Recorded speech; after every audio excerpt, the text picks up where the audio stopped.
Hi and welcome to another subscriber-supported ampdyno video. This video features a Kenwood KAC 1023, which should be from the early 90s. It's rated 200 watts into a 4 load per channel of continuous power and 300 watts into a 2 load per channel.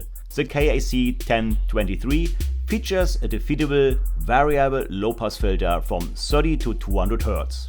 It has two power supplies, one for each channel, with cooling fans for each channel. The amp came in defective, one channel had no output, and after some troubleshooting I found a bad relay. The coil was intact, but the contacts were something like welded or burned.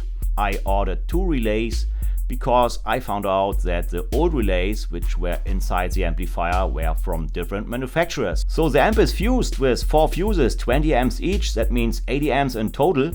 It features two connectors for the battery plus and also two connectors for the ground. Using the outer speaker connectors means you run the amplifier in bridge mode.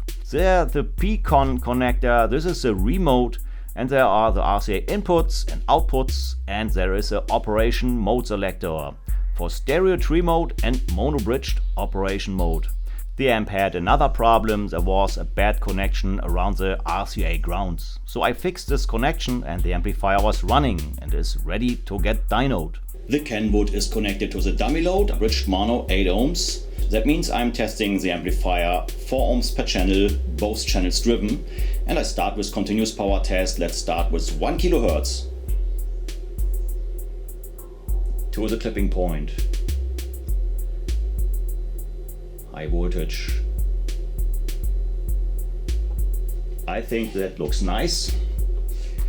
I take a screenshot and then I measure the peak voltage, and I would say we can calculate with 92.4 volts. That's really impressive. Mono 8 ohms, the amplifier delivers 547.45 watts. That means the amplifier delivers 273.7 watts into a 4 load per channel, both channels driven, continuous power 1 kHz. Continuous power test, but this time with a 50 Hz input signal. Check out the supply voltage. It's the output power, when the output power grows, and the amperage, 10 amps now. Stays at 14.48 volts, sorry. Try to adjust it a little bit nicer. And yes, it looks clean enough. I would say we will calculate with 90.6 volts. The amplifier delivers 526.3 watts. That means we have around 263.15 watts into a 4 load per channel, both channels driven with a 50 Hz input signal. Now I check the amplifier for some dynamic headroom by driving a 1 kHz burst with 20 cycles into the amplifier. I catch the burst and I always check if all the cycles are at the same voltage level and look clean. So this is my last cycle and I'm going to measure the output voltage. We have 94.8 volts. I have a small amount of dynamic headroom. We have 576 watts into an 8 ohm mono load. That means the amplifier delivers 288 watts into a 4 load per channel, both channels driven. Dynamic power test, this time with 8 milliseconds. Every 32 milliseconds we have a burst of 8 milliseconds. It looks like this. Now I go straight to the last cycle. I always check the last cycle if it's clean. Now I increase my input signal. So we get clipping. Still clipping at the negative waveform. So we got a nice burst. So peak voltage is around almost 100 volts. 97.8 volts. With an input signal of 8 milliseconds and 1 kHz, the amplifier delivers 613 watts into a 4 load per channel, both channels driven. That's 306.5 watts into a 4 load per channel, both channels driven. I just demonstrate the power consumption of an amplifier if you don't drive a continuous sine wave into an amplifier, and we take a 8 millisecond burst test that is simulating music with a much higher crest factor. So now I give my input signal and check out. I go to the clipping point and the amp is pulling less amps, only around 19 or 20 amps. I'm into heavy clipping now. This is the reason why your fuse will not blow if you listen to music instead of test signal tones. And just for fun, I'm going to test the amplifier's output power for just 1 millisecond. That means I drive a burst of 1 kilohertz of 1 millisecond into the amplifier. And I try to find the point where the sine wave gets dirty. It's just one cycle of 1 kilohertz.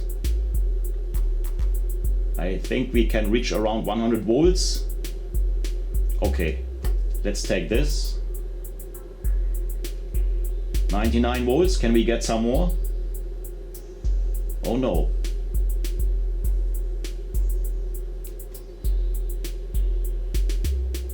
Okay, the negative one looks bad, but I'm calculating just for fun with 100.8 volts. For just 1 millisecond, the Kenwood delivers 651.5 watts into an 8 ohm load, and that means we have 325.7 watts into a 4 ohm load per channel, both channels driven. I calculated an efficiency of 61.8% if the amplifier is tested with a continuous sine wave signal, and with dynamic power the amplifier has an efficiency of 65%. Now I connected 4 1 ohm resistors in series, bridged mono to the amplifier to test the output power into a 2 ohm load per channel, both channels driven, and I start with 1 kilohertz. And I drive input signal to the clipping point.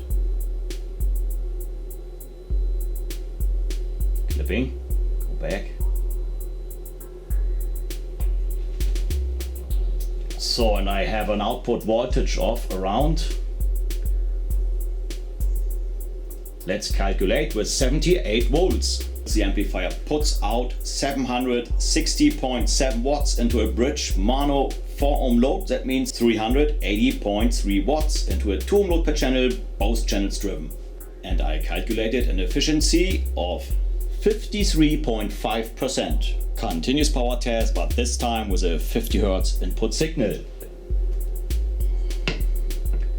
There I can observe clipping much better. That's not good. That's okay. 14.46 and 95 amps. We can calculate with 75.6 volts. In this case, the amplifier delivers 714 watts into a bridged mono 4 ohm load. That means we have an output power of 357.3 watts into a 2 ohm load per channel, 1 kilohertz and 20 cycles. And I get the burst. You see, all the cycles are at the same voltage level. I always inspect the last cycle. That's important. I don't want to let these cycles look ugly. Otherwise my test is not valid. So in this case, this is too much clipping. That's okay. I try to squeeze out some more. It's not easy. So we have clipping. I reduce a little more.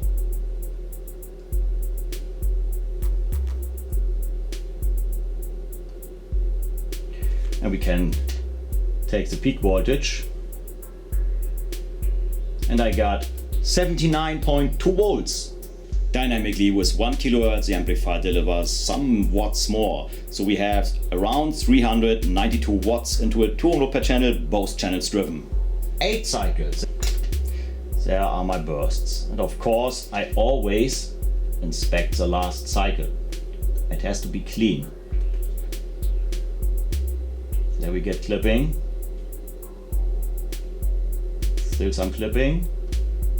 So we have an output voltage of, we have some higher voltage at the last cycle. So we have 85.2 volts. With 8 cycles, the amplifier delivers 907.6 watts into a 4 ohm mono load, 453.8 8 watts into a 2 ohm load per channel. Output power was 1 kHz for just 1 millisecond. There we have clipped signal. It's time to reduce. Negative is clipped. I will say we can take this one here.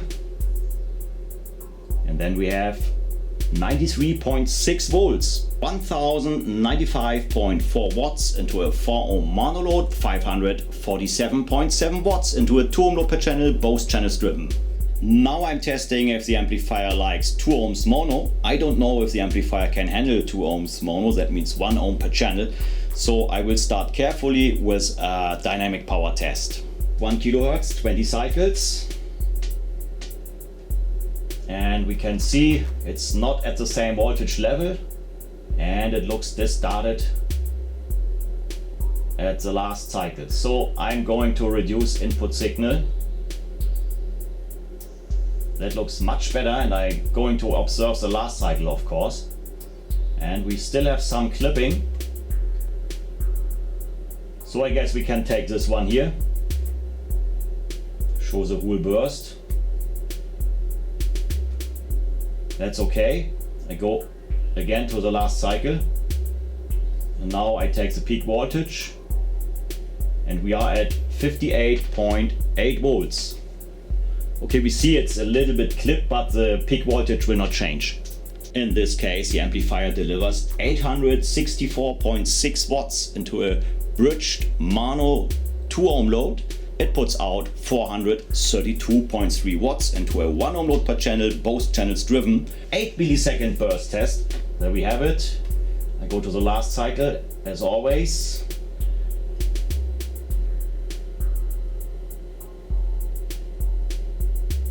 Oh, still clipped.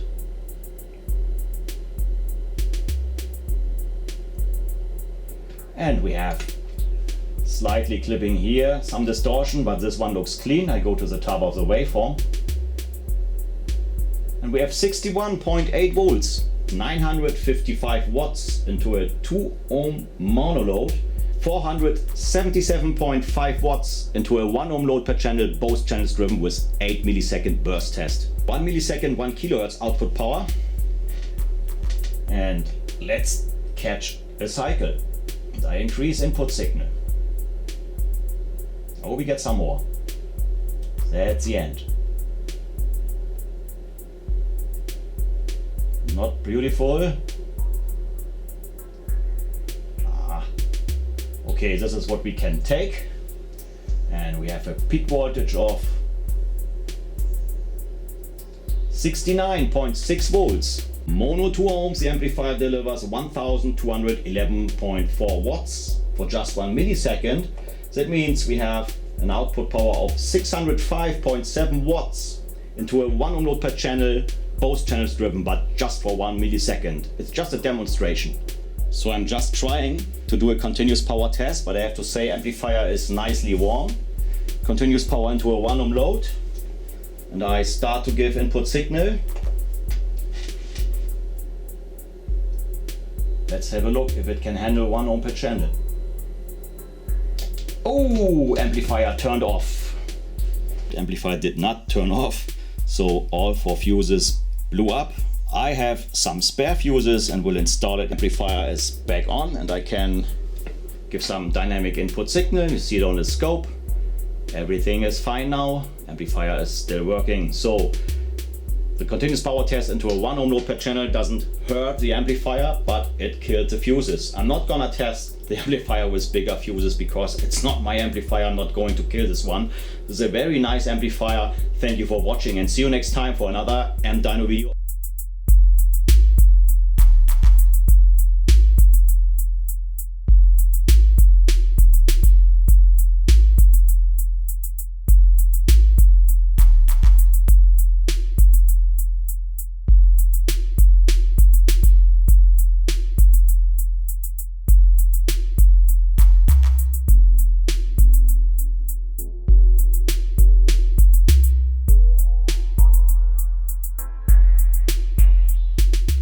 If you enjoyed the video, why not subscribe or hit the like button, and don't forget to hit the bell button to get information about the next video I'm publishing in the near future.